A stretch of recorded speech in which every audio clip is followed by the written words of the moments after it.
भारत में बेरोजगारी, महंगाई और अर्थव्यवस्था की हालत खराब है और इस मुद्दे को लगातार विपक्ष उठा रहा है। लेकिन सत्ता पक्ष हमेशा कह रहा है कि सब चंगा सी। लेकिन आंकड़े बता रहे हैं कि भारत के युवा का दम घुट रहा है क्योंकि रोजगार नहीं है और महंगाई चरम पर है। इसको लेकर राहुल गांधी कई बार प्रदर्शन कर चुके हैं, लेकिन सत्ता पक्ष अनाप शनाप जवाब देकर टाल दे रहा है। लेकिन अब बीजेपी के अंदर से बेरोजगारी, महंगाई को लेकर आवाज उठने लगी है और ये आवाज उठाई है आरएसएस ने। आरएसएस ने बयान देकर विपक्ष के हाँ में हाँ मिलाई और अब मोदी अकेले पड़ गए। जी हाँ, आरएसएस के सरकार्यवाह दत्तात्रेय होसबोले ने देश में बेरोजगारी और आय में बढ़ती असमानता पर चिंता व्यक्त की और कहा है कि गरीबी देश के सामने एक राक्षस जैसी चुनौती के रूप में आ रही है। इसको लेकर विपक्ष अब सवाल उठाने लगा है। ऐसे में सरकार के लिए घोषणा से कहीं अधिक प्रयास इस दिशा में करना होगा।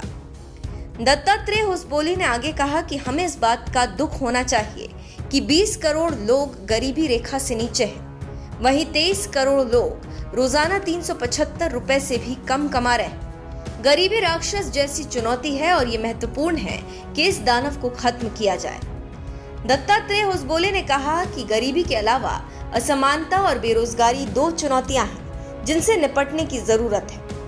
कांग्रेस के पूर्व अध्यक्ष राहुल गांधी ने पिछले 5 सालों के दौरान 20 से 24 साल के युवाओं में बेरोजगारी दर कथित तौर पर दुगनी होने पर प्रधानमंत्री नरेंद्र मोदी पर तंज कसा और कहा कि centre for monitoring of Indian economy की माने तो 2017-18 में 20 से 24 साल के नौजवानों के बीच बेरोजगारी दर 21% थी, जो वित्त वर्ष 2021-22 में बढ़कर 42% हो गई।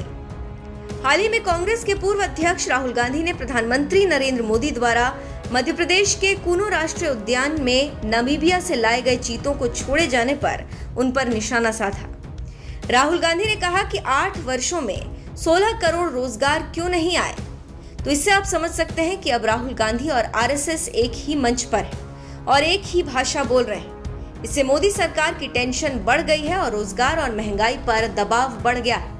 अब देखना होगा कि आगे क्या होता है। लेकिन अब बीजेपी के संगठनों को भी पता चल गया कि बेरोजगारी बड़ी है और अगर इसे नहीं रोका गया तो ये बड़ी समस्या बन जाएगी।